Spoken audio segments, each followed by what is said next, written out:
Come with us on a nostalgic journey through the Adirondack region of far upstate New York in search of Adirondack memories. We'll explore the heyday of mining in search of some of the purest iron ore to be found on the planet. Then we'll take one last look back at the magical theme parks which once dotted the Adirondack landscape. We'll run away with the Backroads Big Top on one of their last tours of the North Country. Next, we'll go aboard the USS Lake Champlain and discover the Champ's pivotal role in getting man to the moon. We'll show you how the motion picture industry came of age right here in the Adirondacks. And we'll visit one of the last drive-in theaters where old-time prices bring you first-run movies under the stars. And we'll meet an old-time logger who helped harvest the forest's riches before sending them on a wild ride to the mills down the swollen rivers. And on the way home, we'll stop by one of the last real, honest-to-goodness soda fountains for a lime Ricky, or maybe a chocolate malt. So if you've been pining for the good old days, we've got them, along with some of the folks who lived them and now fondly remember their favorite Adirondack memories.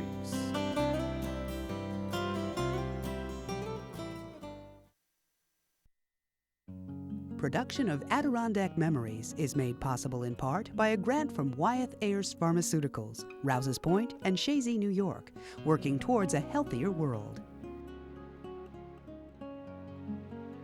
By Northern Car Crushers, a division of George Moore Truck and Equipment Corporation, located in Keysville, New York. By Racket Lake Navigation Company, offering combination tours of the Adirondack Museum and Great Camp Sagamore. Sail through the Gilded Age aboard the W.W. Durant with its turn-of-the-century ambiance and decor.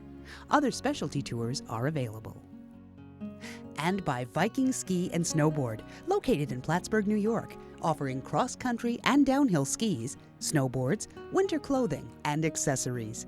Viking Ski and Snowboard, serving winter sports enthusiasts across the Adirondack region for over 35 years.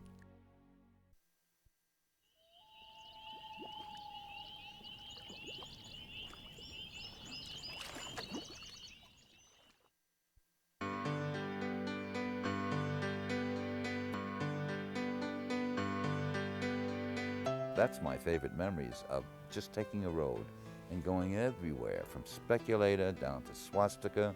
We went into the deep woods, we found stands of first growth trees. When the Second World War broke out, many of the men went to service, and many had to stay back to mine out this iron ore to make the bullets. Bumble seat, well, it was a seat in the back of a roadster, and you opened it up and you sat down, you kind of cuddle down in there. It's a great place to neck. Dear Edith, save these postcards and we'll have a lifetime of Adirondack memories. Kisses from your sister B.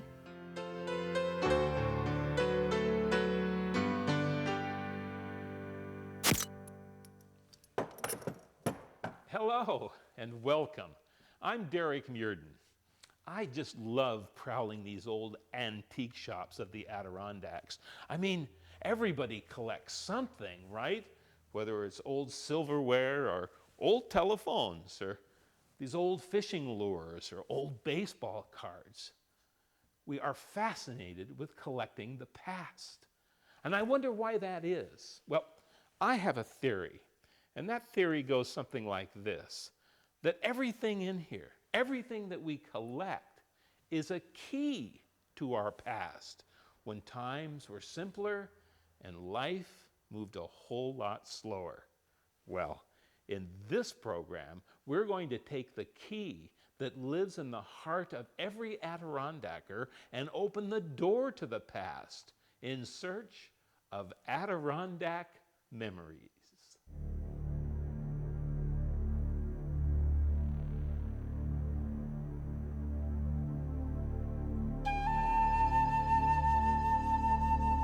The Adirondack Mountains have been pushing their way upward since the retreat of the last ice age some 15,000 years ago.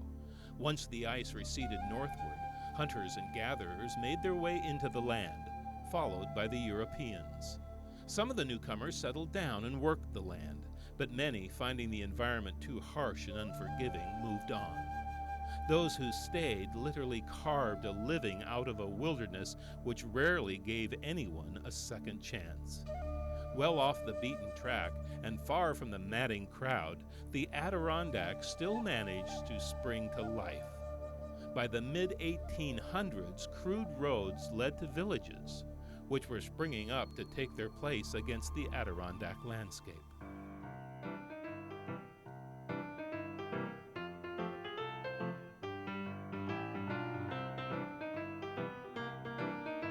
Since then, the Adirondacks and surrounding areas have always been evolving to meet the needs of the times.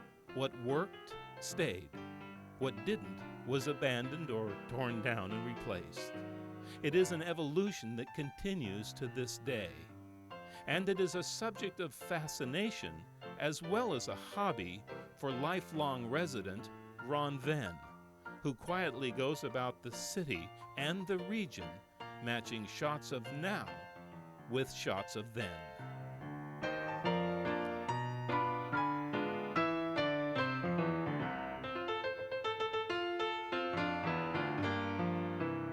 Ron is a quiet, introverted fellow of few words, preferring his work to speak for itself, but his photographs say many things on their own.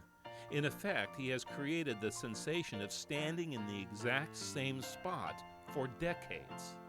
When seen this way, dissolving from then to now, the decades literally melt away. The past becomes the present in an instant, and all that is left are memories.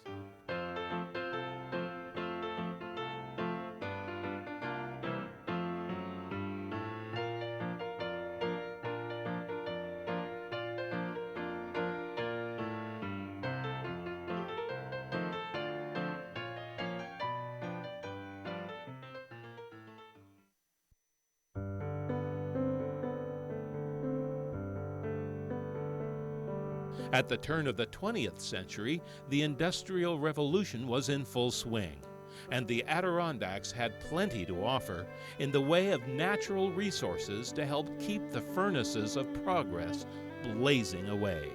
And with the success of the well-to-do from the cities downstate came the region's first vacationers. Willing to rough it in crude tents and lean-tos at first, it wasn't long before more elaborate accommodations were necessary. Great camps and great hotels were built, using what was at hand for materials and the Adirondacks for inspiration. A century later, these unique architectural designs would come to be called Adirondack style. These grand hotels sprung up all over the Adirondacks. The Champlain Hotel at Bluff Point in Plattsburgh had the nation's first resort golf course. The Ausable Chasm Hotel in Keysville had excellent views of Rainbow Falls and offered thrilling rides through Ausable Chasm by longboat.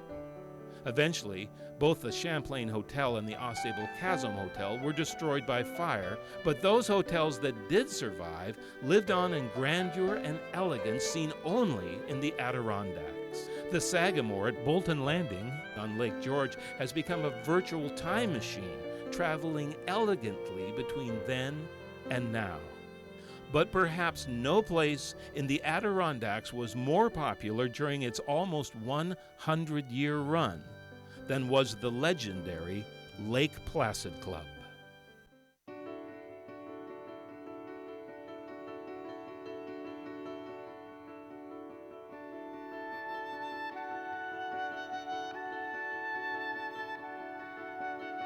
Lake Placid Club was a year-round family resort for its members. Who started the club? Melville Dewey, who was something of a genius in some ways, and a fellow who started the Dewey Decimal System, had a interesting early career and was looking around for an area where He and his wife Annie wanted to settle and establish a resort. They looked all over the country and up in Canada as well, and finally settled on Lake Placid and got a slow start, as you might imagine, and it was a cooperative membership organization at the start with other people putting up some of the money, and then they realized that Melville could spend it faster than they could supply it, and some of them bowed out and others stayed with him. And it grew like Topsy. Author of Lake Placid Club, An Illustrated History, David Ackerman takes the reader deep into the club's fascinating history.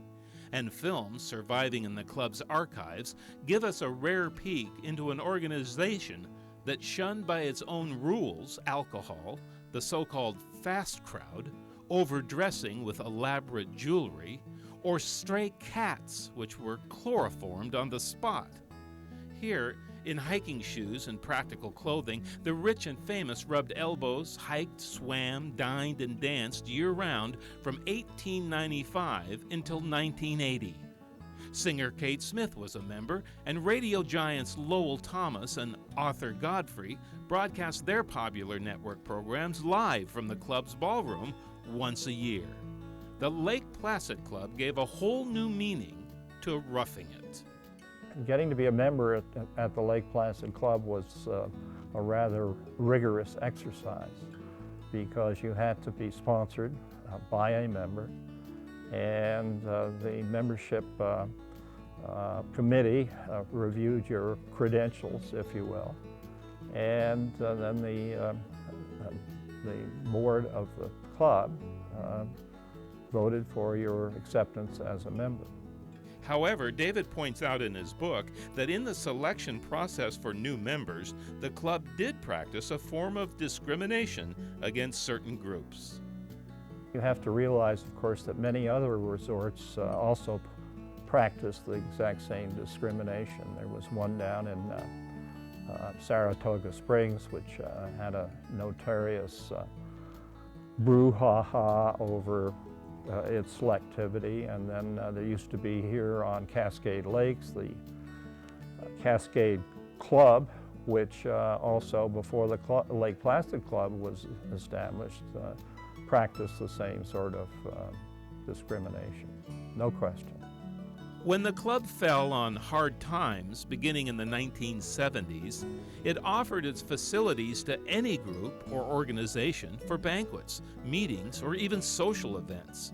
But minority associations stayed away in droves. It was simply an offer made way too late. Even an attempt at operating the facility as a public club came too late as well. Shortly after the close of the 1980 Olympic Games in late February of 1980, it was clear that Chapter 11 bankruptcy was unavoidable. On March 30th of that year, the club officially closed. Today, what's left of the once splendid yet flawed jewel of the Adirondacks is in ruins. Its echoes of the past are being hauled away by the truckload, and its land being sold to the highest bidders. Once promoted as a haven for the enjoyment of nature, simplicity, and health, the Lake Placid Club is now only a memory.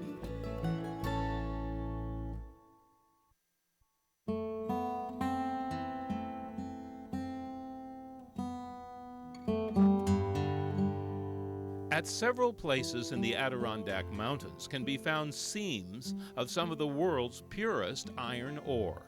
Near Port Henry on Lake Champlain and on Lion Mountain further north, for example, hardworking souls have been mining these rich deposits for well over 100 years. But today, the Lion Mountain facility is closed down, as are the open pits and mines of Mineville, just uphill from Port Henry.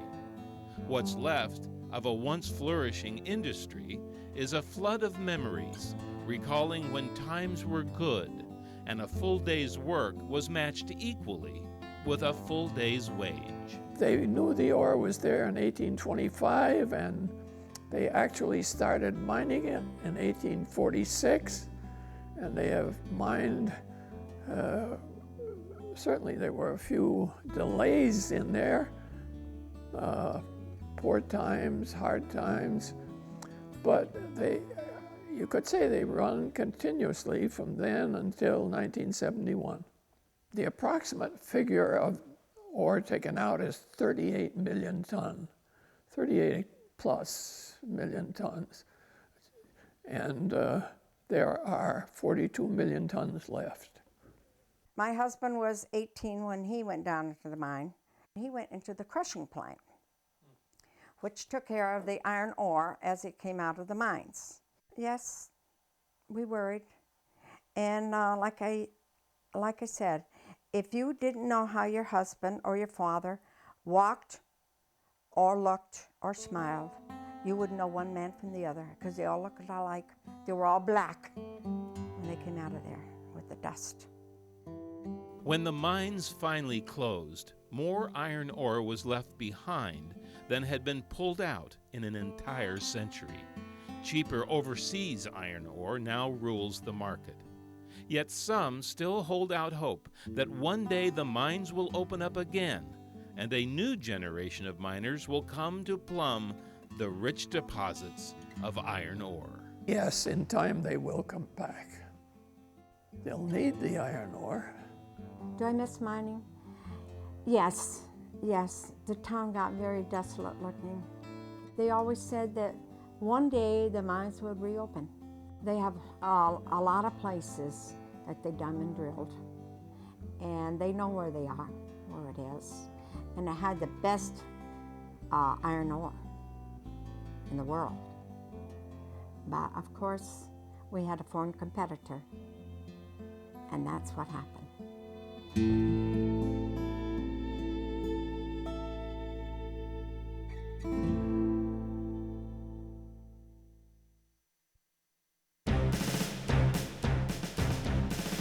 The Navy called her CVS-39, but to all who sailed her, she was known as the Champ.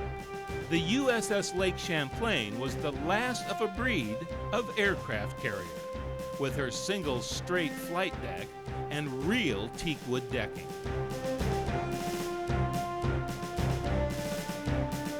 The Champ would sail proudly from the last days of the Korean War right into the space age. It's a remarkable history that Gordon Stetson of Pottersville, New York, marvels at even today. When the FDR pulled into Norfolk, Virginia, Pier 7, the USS Lake Champlain was parked right at the same pier on the starboard side of the pier, and we was on port side. And I said to myself that was odd that the USS Lake Champlain, which I never knew existed, was parked right across from where we were. They needed gunner's mates because they were short of gunner's mates aboard the FDR, aboard the Lake Champlain. So we decided that we would go with them. After serving aboard the USS Lake Champlain as a gunner's mate, Gordon received his honorable discharge from the Navy and returned home. The Champ continued to sail the seas of the Cold War until 1961, when she was given a very special assignment. 5, 4, 3, 2, 1, 0.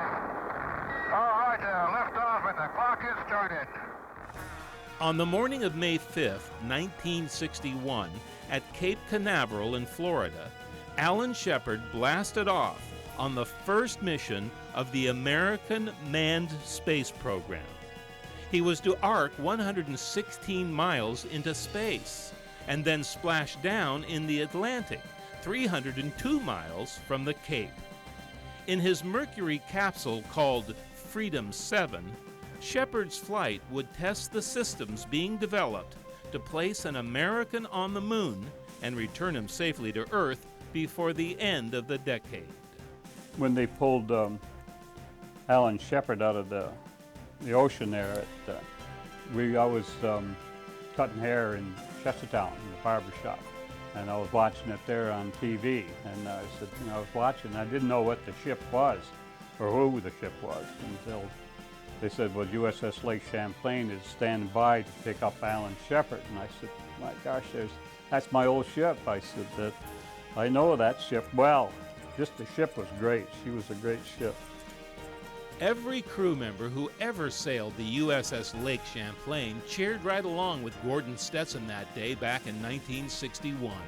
Not only because Alan Shepard had become the first American to fly in space, but that the Champ was there to pluck him and his capsule from the rolling seas. After a second recovery mission during the American manned space program, the USS Lake Champlain was cut up and sold for scrap in 1969, but not before giving her crews and all those who lived along the shores of Lake Champlain a lump in the throat that would last a lifetime.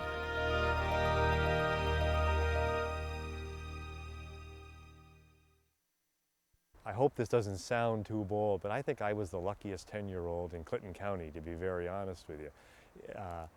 It was interesting to watch it go through its phases of planning, construction, and construction was a lot easier back then. You went out and got your friends with the backhoe, and you got these plans, and you pictured this is where it was going to be, and that was where it was going to be, and it was fun to watch it develop, and then it was fun to watch it open up.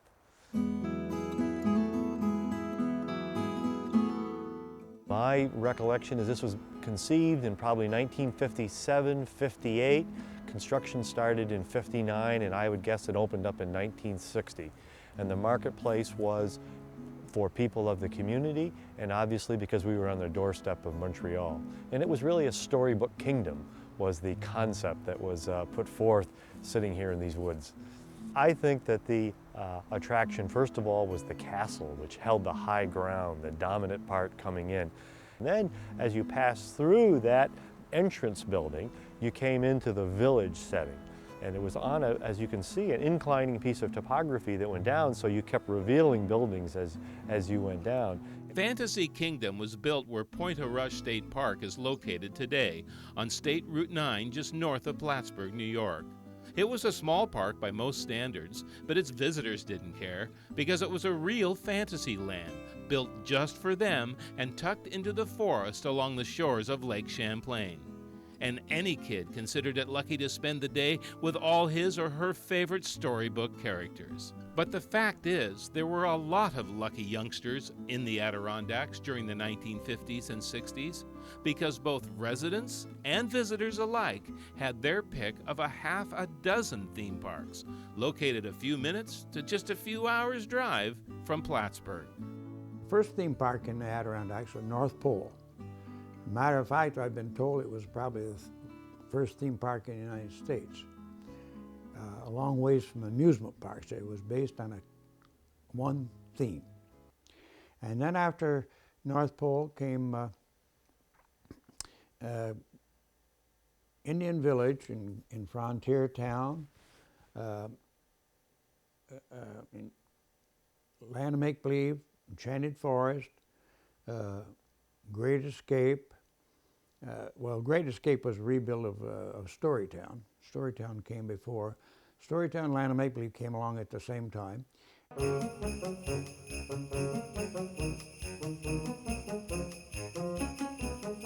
Santa's Workshop was the granddaddy of them all.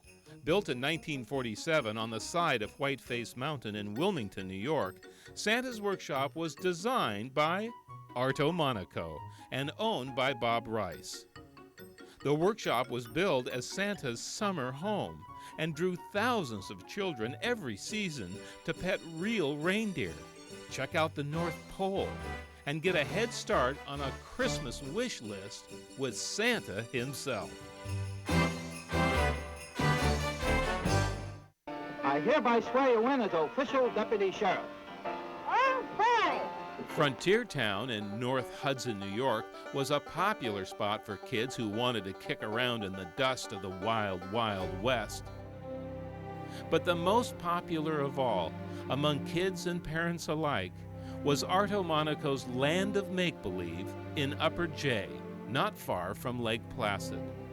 Arto and his crew built what some historians say was nothing less than the prototype for Disneyland, with its magical castle set at its center and other adventure villages surrounding it. The land of make-believe was one of the most popular summer vacation destinations in all of the Adirondacks. This is a God's honest truth. People call here and say, I was at your place 20 years ago, 30 years ago, and I want to bring my grandchildren. I say, it's no longer in existence. And I've had several people break down and cry, and I have to wait for them to continue their conversation. They were so disappointed because I wanted to come back here. See, Land of Make-Believe was different than most parks. It was strictly built for children, but adults could enjoy it because we had historical sections and things of that sort.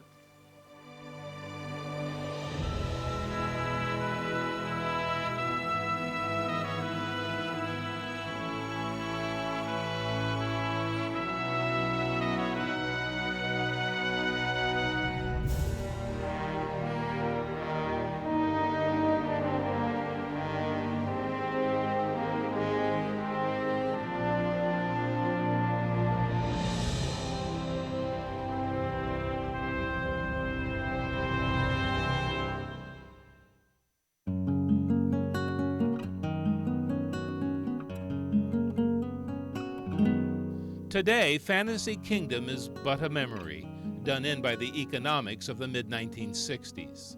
Arto Monaco's Land of Make-Believe is but a fond recollection too, destroyed by the constant spring flooding of the nearby East Branch of the Ausable River. Santa's Workshop did not open for the summer season of 2001 and is now up for sale. But the workshop still presents a traditional Christmas preview on weekends only from late November to mid-December. And rumor has it that Frontier Town, which has been closed for years, is poised to make a comeback. But clearly times have changed. Today, Disney has cornered the theme park business, and megaparks like Six Flags take care of the thrill seekers. The truth still remains, however, that for the last half of the 20th century in the Adirondacks, it didn't take fire-breathing dinosaurs and gut-wrenching loop-de-loops to make a kid happy.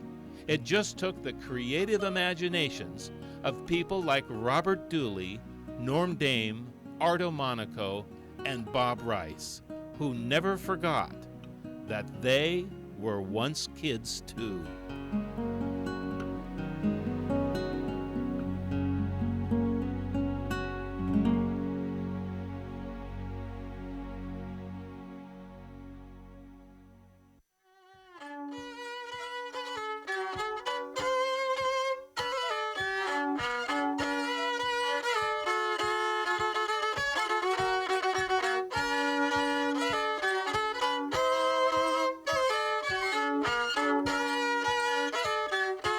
Levi White is closing in on his 89th year, and in all those years he's done about everything, from building a railroad to raising a family. Today, he's stronger than most teenagers and thinks nothing of wriggling into an old ore mine back of his house in Clintonville just to have a look-see. With a crystal clear mind for detail, Levi enjoys an afternoon at his kitchen table, reminiscing about his favorite job of all, logging. The process was that these guys would agree to put out, well, they'd give them a certain tract of land that had to be logged off. And they would saw it all down with a crosscut saw and saw it into, well, at that time they were cutting all 13-foot logs. They quit that later on during my time. But I was along when they were still cutting 13-foot logs. All of them were 13 foot. And they'd skid those to a header somewhere where they could roll them onto a pair of sleds where two horses would draw if it was quite a distance from the river. And then they had some more headers by the river, see, and they would dump them off and roll them off in those sleds and onto those headers, and they'd put them in a row or along the river so that the logs were the side of them so they could roll them off and then into the river when the freshet came through. Getting the lumber culled and then skidded to the riverbanks was the easy part. Next came the dangerous part of old-time logging, the river run. At the full flood of the spring runoff, the logs were toppled into the river for the wild ride to the mills.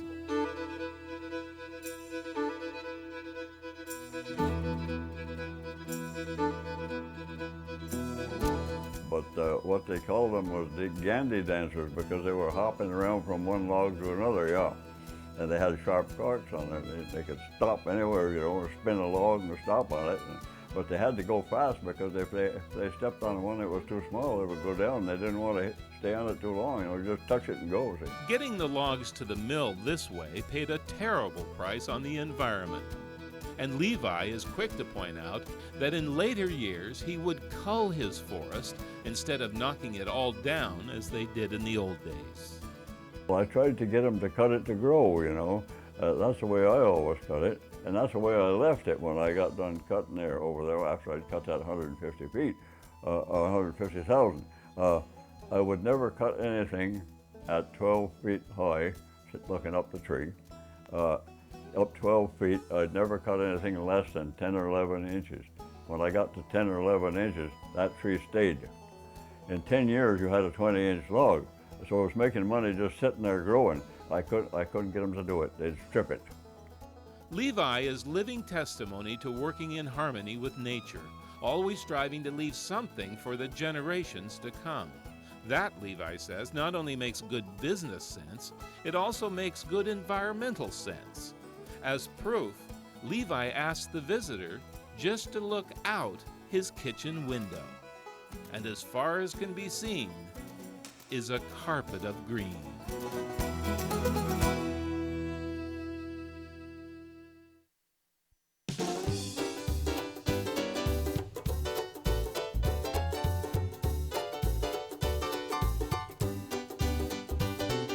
It was called the greatest endurance car in the world, and at $5,000 a pop, it cost more than any other automobile at the turn of the 20th century. With its steel frame and hand-rolled leather interior, the Lozier was the car to own if money was no object. Gangsters, presidents, Rockefellers, even wannabe Rockefellers all drove Loziers. And this lion of the road was built right here in Plattsburgh, New York. It was the dream of multimillionaire Harry Lozier, whose father had made the family fortune building bicycles. The Lozier was built from scratch at the Lozier factory, where the Georgia Pacific plant is located today. Every single part of the car was crafted at the plant. State Route 9, then just a dusty cowpath which ran right past the plant, served as the test track. Advertised as legitimately high-priced, the Lozier, more sought after than even the legendary Pierce Arrow, absolutely dominated the market in luxury vehicles for almost 15 years. But try and find one now. Near impossible, unless you start from scratch, which is what Plattsburgh resident Tony Vaccaro did. As far as trying to find a Lozier, to get your hands on a Lozier, we believe that there's about 30 of them in this country, 25 to 30. At least half of those have now been tucked away in museums. The cars are right there beside the Rolls Royces and the other extremely beautiful and expensive cars from that era. We've scoured the country using the usual means nowadays of the internet and communications, but working within societies like the American Automobile Antiques Car Society, making contacts, talking to people, sort of getting leads on stuff. Some of them have panned out. We've pretty much feel that my project and the people that are helping me with the project, we've pretty much cleaned up the country as far as spare parts and Lozier over the last year and a half.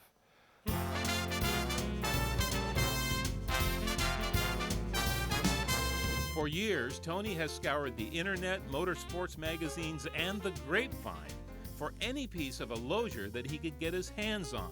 And today he is close, very close to completing his dream. A Type 82 vintage 1915 7-passenger touring Lozier. And when he hops in and turns the engine over for the very first time, what will Tony Vaccaro be thinking? Well, probably the first thing I'm going to think of is the building that I drive by down by Georgia Pacific, which still exists, where the cars were built, a building I drive by every day. And think about the workmanship that went into these cars, the fact that they were built here, the streets that I drive on to go to work or take my kids to school at one time were testing grounds for Lozier prior to being sold to the customers. I think it's important to hang on to those ideas, those memories. It's part of this town. A number of people who work and live in this town now had grandparents that worked in the factory.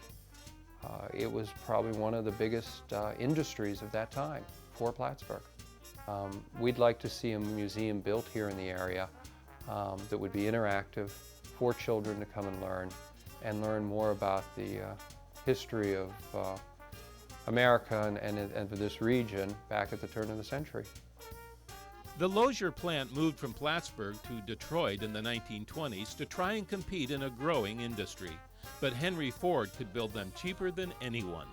The Lozier fell victim to this industry coup and eventually went bankrupt, even after trying to build a cheaper product of its own. But none of this has ruined Tony Vaccaro's dream. So in a few months, if you see one of these babies in your rearview mirror, you might want to pull over, remove your hat, and let Tony Vaccaro and a luxurious piece of automotive and Plattsburgh history cruise on by.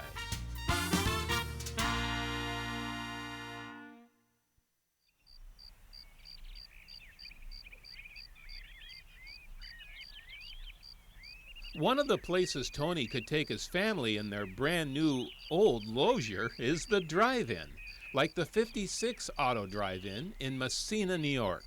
The 56 is one of the last in the region and has been a landmark for decades. From a high of 133 drive-ins statewide in the 1960s, today there are but a handful left. And the 56 stays alive by running first-run films from May until Labor Day. And, like always, some of the folks come to see the movies and some don't. All of the movies shown at the 56 Auto Theater are of the Hollywood variety. But did you know that Hollywood came of age right here in the Adirondacks?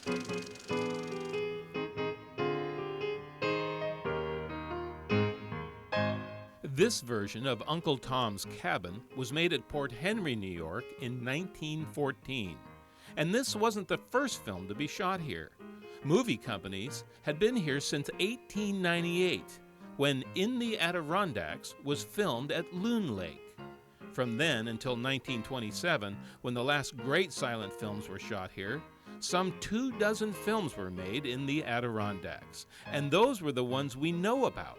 Many titles have simply disappeared, crumbled into dust, or just misplaced on some shelf somewhere. But why were the Adirondacks picked in the first place? Well, natural beauty, that's why. The natural beauty, it had everything. It had a Western-style chasm, it had mountains, it had forests, it had lakes, and some of the early films made histories of the French and Indian Wars and the Revolution. And so you have the natural habitat, you know. And, well, very close to New York City, which at that time was the center of silent film production. This is way before Hollywood. We're talking maybe the first 10 years of the 20th century. Today, it is just an overgrown ravine. But 80 years ago, it was called Arctic City, a false front movie studio erected virtually overnight when word got out that the New York filmmakers were on their way and they needed sets and realism they couldn't get in the city or New Jersey. The legendary Pearl White, shown here on the left with some Port Henry extras, filmed at least 2 of her famous cliffhanger series, Perils of Pauline, in and around Arctic City, complete with all the society cliches and stereotypes of the day. It's nostalgic. It's before it became the great industry. It was doing the film on not only a shoestring, but it's improvisation. It's exciting. You know, it was a whole new field, and all the artistic pretensions weren't even thought of at the time, like immortalizing yourself forever on film.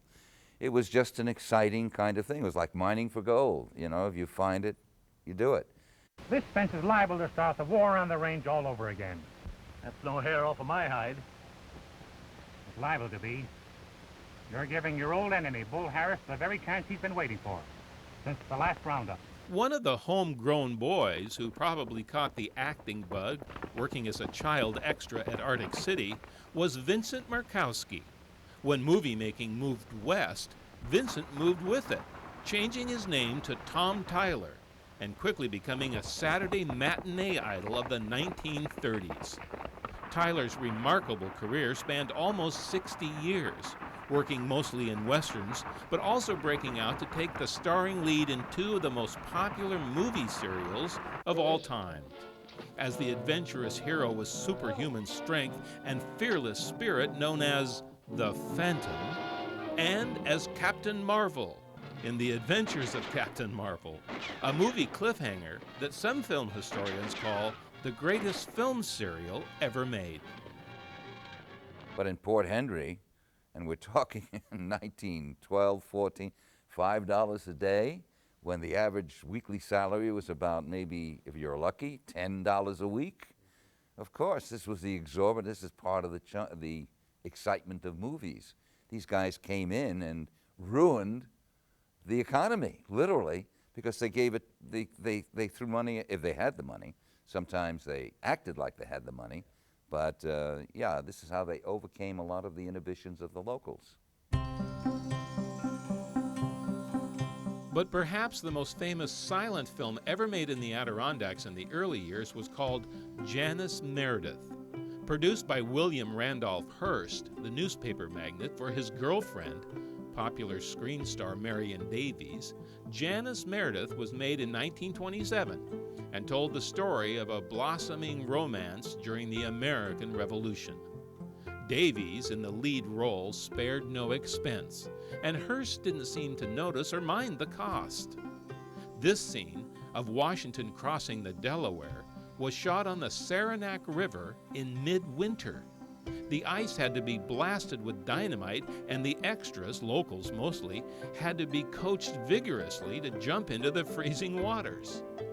The 2-hour film was a popular hit, but Janice Meredith was made virtually on the eve of the talking picture, so it faded quickly from the scene. One of the reasons why so many of those films didn't survive was not only the rotting of the film, but film companies operating on a shoestring would take their successful films or their whatever, and they would melt the film and retrieve the silver nitrates in order to process new film. So the combination, in order to save money, the combination of both of these things resulted obviously, and film wasn't thought of as art for a long time, not in America. In Europe it was, but not in America. It was just a disposable product. Nonetheless, these scenes of films shot 75 to 100 years ago in the Adirondacks are proof that it was here that Hollywood came of age.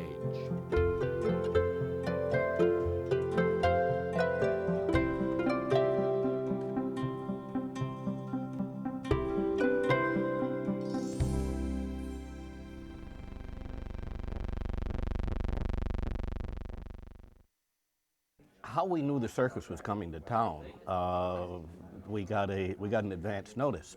The circus at that time had what they call an advance man, and he would drive around to all the communities before the circus came to town with placards and posters, and ask the different businesses if he could put them in their window, and it would announce the circus coming to town and a colorful clown on there and the elephants and balloons.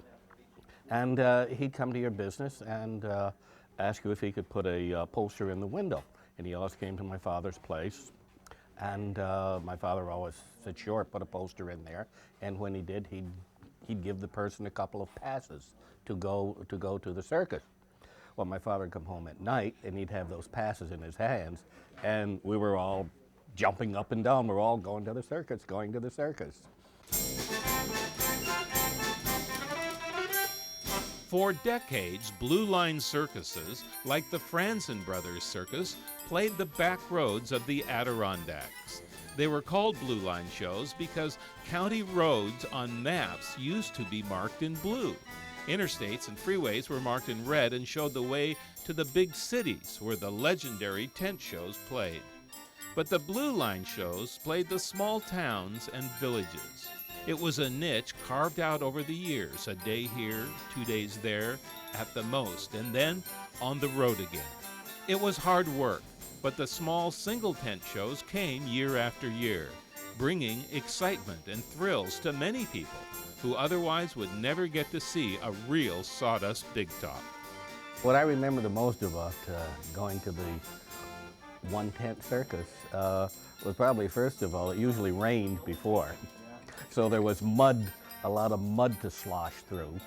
And the tent usually leaked a little bit, but it didn't seem to bother anybody. And it filled the tent up. You want to remember, this was before television, and there was a movie theater in town, but it was the big, colorful event. The big event of the season was the circus when it came to town. Everyone did double duty, sometimes triple duty, and even the animals pitched in, with the elephants helping to erect the tent. With a crew of just over 30 people, the tent was set and ready for a show in any kind of weather in just a few hours. Time to switch hats and become a lion tamer, an acrobat, or a clown. And all of the good things about a circus are all intangibles. Things you can't see particularly. What are some of those things? Acceptance, recognition,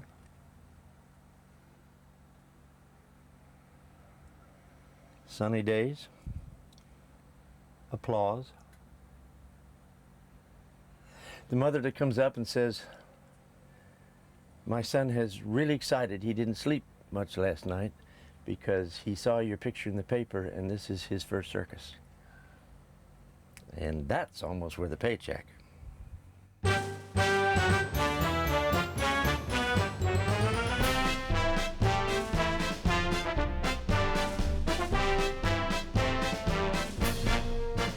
All the memories of the circus today fuse into one big visit to it. Enjoyable visit, fun visit, a lot of visits, and every kid in town was so excited when the circus came to town. And like the Norman Rockwell painting of the kid sneaking under the tent. It was a Saturday Evening Post cover of them sneaking under the tent. That was commonplace. A lot of kids did it. Kids that didn't have any money. A lot of kids that had the money just did it for the thrill of doing it. It was a big adventure. Let's go sneak under the tent. And a lot of that was done.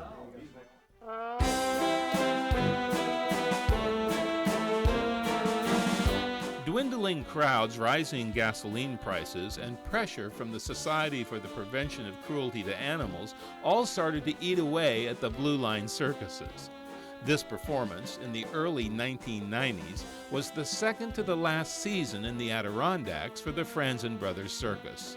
Although given a good rating by the AAZPA, the national watchdog organization that keeps an eye on the treatment of circus and zoo animals, in the end, it was the VCR and cable television that were blamed for the final drop in attendance. The Franzen Brothers Circus, in a desperate move to stay on the road, cut its tour, eliminating the Adirondacks altogether. In May of 1997, Wayne Franzen, a former shop teacher who built his circus with his brother and trained all his animals himself, was mauled and killed by one of his Siberian tigers during a show in Pennsylvania. With his sons rallying, Wayne's circus finished the season, but just barely. Since the 1990s, only a handful of small shows continue to eke out a living traveling the back roads of America. But none of them have returned to the Adirondacks for an evening of timeless magic, thrills, and chills.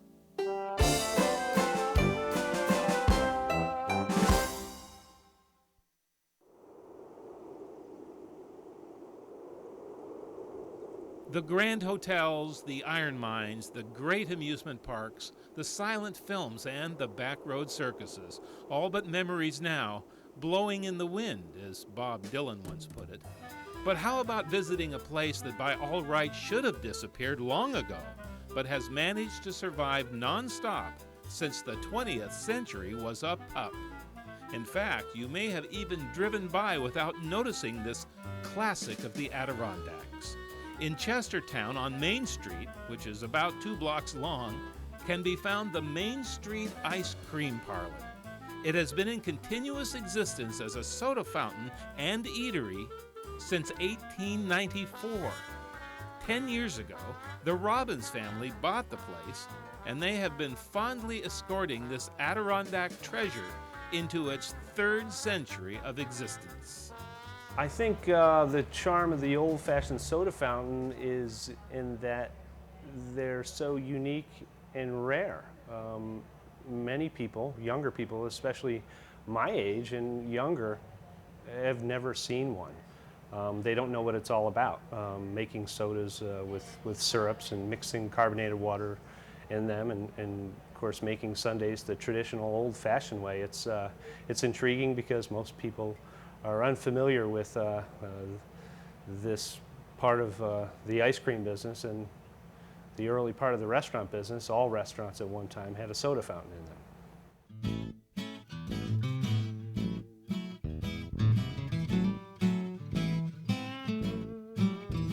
The Main Street Ice Cream Parlor is one of only 8 Coca-Cola soda fountains remaining in the entire United States. And like the soda fountains of old, if you can think it up, they'll make it for you. Bob is a regular and concocted a monster ice cream special that includes several kinds of pies, several different ice creams, just about all the whipped cream in the place, plus caramel and chocolate syrups, maraschino cherries, and a half a dozen other gooey delights. Others still settle for a classic shake, and watch this. You get the milkshake in the mixing container, which holds plenty more. Now, I haven't seen this done since the Rexall drug and soda fountain days of some 40 years ago. The Main Street Ice Cream Parlor in Chestertown is open year-round for lunch, but more important, they are carrying on a tradition that in most cases has been replaced with a drive-through window. Here you can sit back, order your favorite soda fountain delight, and then slurp it all up. The nostalgia, the memories, and the chocolate malt. Oh my God. Wonderful.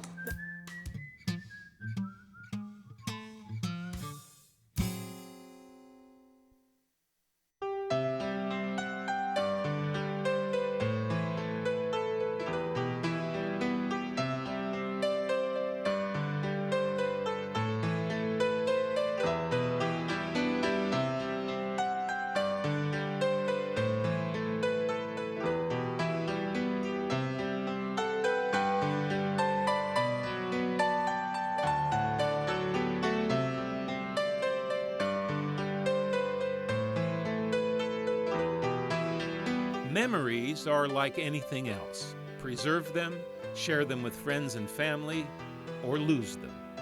More than a fading photo in an old album, a reel of brittle movie film tucked away in a trunk somewhere, or even a disintegrating letter from before the turn of the century, memories are living things we keep alive by passing their histories along from generation to generation to generation.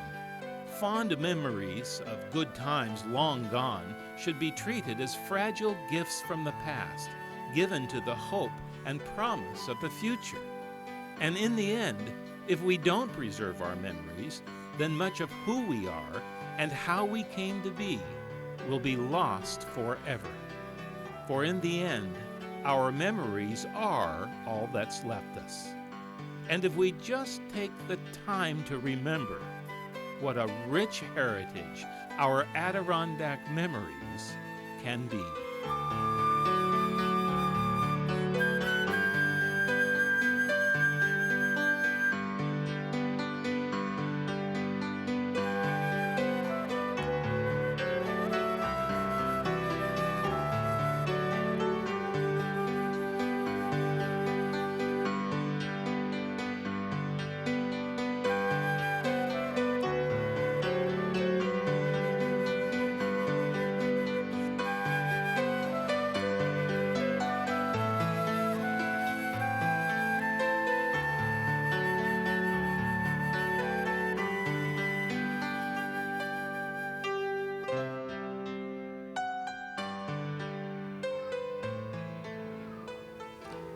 You know, there are 6 million acres in the Adirondack Park. 6 million acres. That's a lot of wilderness and a lot of memories. But one thing is certain, whether you live here year-round or visit often, there will always be room for more great Adirondack memories. Ooh, look at this. Thanks, Heather. Would you care for a lime Ricky with that? A lime Ricky would be great. Thank you very much. And thank you for tuning in. And a special thank you to everyone who contributed their postcards, their pictures, and their home movies. Oh, yes, and their Adirondack memories. For Mountain Lake Public Television, I'm Derek Muirden. Can I borrow a napkin there? Thank you, Bob. Sure, there you go.